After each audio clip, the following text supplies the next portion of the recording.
Hello friends, welcome back to my channel. তো বন্ধুরা, আজকে কলার খোসা দিয়ে একটি ভর্তা রেসিপি তোমাদের সাথে শেয়ার করব। তার জন্য আমি কলার খোসাগুলিকে ভালোভাবে ধুয়ে নিয়েছি। ধুয়ে নুন দিয়ে সেদ্ধ বসিয়ে দিয়েছি। এদিকে পেঁয়াজ কুচি করে নিয়েছি, রসুন আর একটু আদা কুচি করে নিয়েছি। তো একটু নাড়িয়ে দেখব কলার খোসাগুলি সেদ্ধ হয়েছে কিনা। সেদ্ধ হয়ে গেছে, নামিয়ে আমি মিক্সিতে পেস্ট করে নিলাম। তারপর কড়াই বসিয়ে দিলাম। পরিমাণ মতো তেল দিয়ে দেব। তেলটা একটু বেশি দিয়েছি। তারপর দুটো শুকনো লঙ্কা,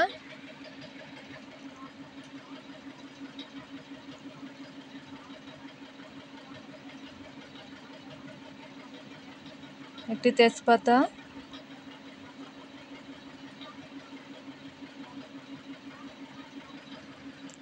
গোলমরিচ, এলাচ আর দারচিনি দিয়ে দিয়েছি ফোড়নে। তারপর পেঁয়াজ কুচিগুলি দিয়ে দেব। পেঁয়াজ কুচিগুলি একটু লালচে হয়ে গেলে তারপর রসুনগুলিকে একটু থেতো করে দিয়ে দেব।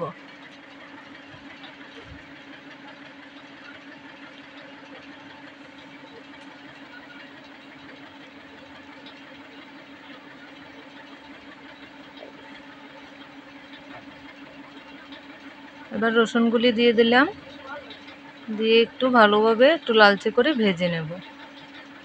রসুনের যে কাঁচা গন্ধটা যাতে চলে যায় তার জন্য একটু ভালোভাবে ভাজতে হবে।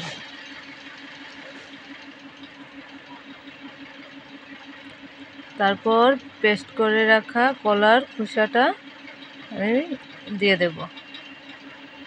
দিয়ে দিলাম কলার খোসাটা, দিয়ে পরিমাণ মতো হলুদ গুঁড়ো আর নুন দিয়ে দেব।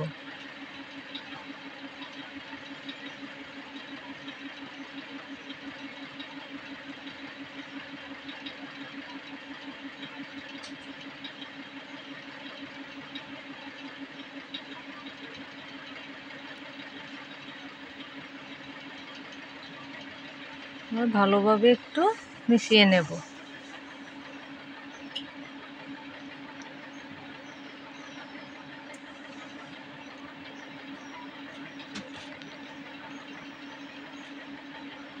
ভালোভাবে এভাবে কষাতে হবে।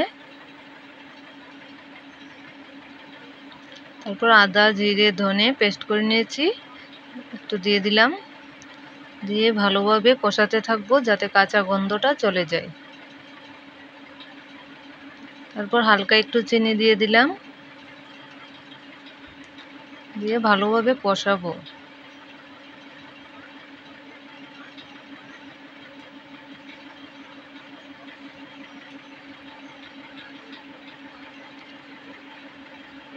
তারপর ঘি ছড়িয়ে দিয়ে একটু নেড়েচেড়ে নামিয়ে নেব।